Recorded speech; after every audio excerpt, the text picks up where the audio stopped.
एक व्यक्ति काम की तलाश में दर दर भटक रहा था।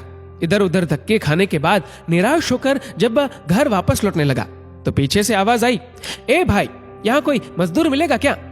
उसने पीछे मुड़कर देखा तो पाया कि एक झुकी हुई कमर वाला बूढ़ा व्यक्ति 3 गठरिया उठाए हुए खड़ा है। उसने कहा, हाँ बोलो, क्या काम है? मैं ही मजदूरी कर लूंगा। बुजुर्ग व्यक्ति बोला, मुझे रामगढ़ जाना है, 2 गठरिया मैं उठा लूंगा, पर मेरी तीसरी गठरी भारी है। इस गठरी को तुम रामगढ़ पहुंचा दो, मैं तुम्हें 2 रुपए दूंगा। बोलो, काम मंजूर है? ठीक है, चलो। आप बुजुर्ग हैं, आपकी इतनी मदद करना तो यूं भी मैं अपना फर्ज समझता हूं। इतना कहते हुए गठरी उठाकर अपने सिर पर रख ली, किंतु गठरी रखते ही उसे इसके भारीपन का एहसास हुआ। उसने बूढ़े से कहा, ये गठरी तो काफी भारी लगती है। हाँ, इसमें 1-1 रुपए के सिक्के हैं। बूढ़े ने लगभग फुसफुसाते हुए कहा। उसने सुना तो सोचा, होंगे, मुझे क्या, मुझे तो अपनी मजदूरी से मतलब है। ये सिक्के भला कितने दिन चलेंगे?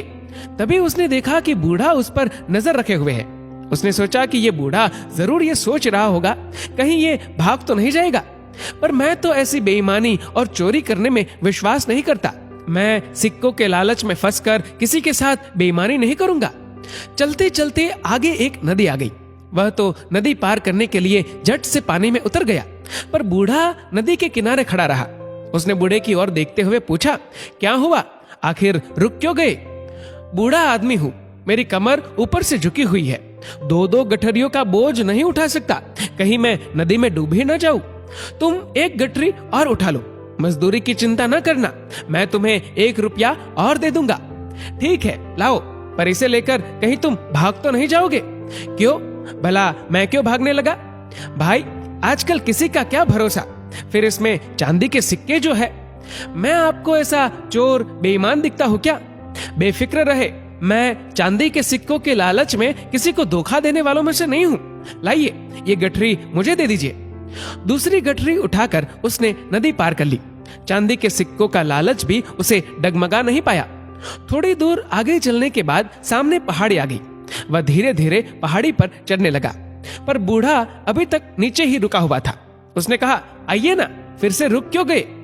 बूढ़ा आदमी हूँ, ठीक से चल तो पाता नहीं हूँ, ऊपर से कमर पर 1 गठरी का बोझ और उस पर भी ऊपर पहाड़ की दुर्गम चढ़ाई।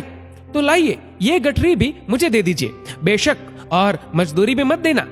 पर कैसे दे दूं? इसमें तो सोने के सिक्के हैं, और अगर तुम इन्हें लेकर भाग गए तो मैं बूढ़ा तुम्हारे पीछे भाग भी नहीं पाऊंगा। कहा ना, मैं ऐसा आदमी नहीं हूँ। ईमानदारी के चक्कर में ही तो मुझे मजदूरी करनी पड़ रही है, वरना पहले मैं एक सेठ जी के यहाँ मुनीम की नौकरी करता था। सेठ जी मुझसे हिसाब में गड़बड़ करके लोगों को ठगने के लिए दबाव डालते थे। तब मैंने ऐसा करने से मना कर दिया और नौकरी छोड़कर चला आया। उसने यूं अपना बड़प्पन जताने के लिए गप हाँकी।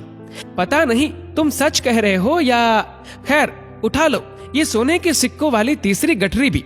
मैं धीरे धीरे आता हूँ, तुम मुझसे पहले पहाड़ी पार कर लो तो दूसरी तरफ नीचे रुक कर मेरा इंतजार करना।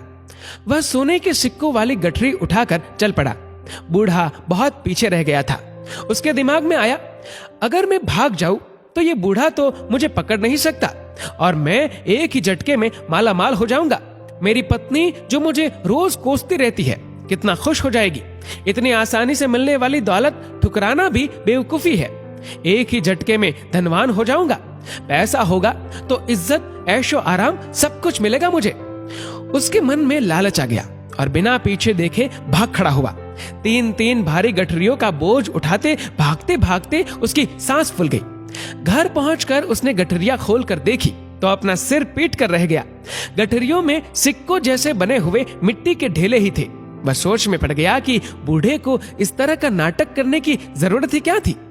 तभी उसकी पत्नी को मिट्टी के सिक्कों के ढेर में से एक कागज मिला जिस पर लिखा था, ये नाटक इस राज्य के खजाने की सुरक्षा के लिए ईमानदार सुरक्षा मंत्री खोजने के लिए किया गया था। परीक्षा लेने वाला बूढ़ा व्यक्ति और कोई नहीं, स्वयं महाराजा ही थे। अगर तुम भाग न निकलते तो तुम्हें मंत्री पद और मान सम्मान सब कुछ मिलता। पर हम सभी को सचेत रहना चाहिए। न जाने जीवन देवता कब हम में से किसकी परीक्षा ले ले। प्रलोभनों में न गिरकर सिद्धांतों को पकड़े रखने में ही दूरदर्शिता है।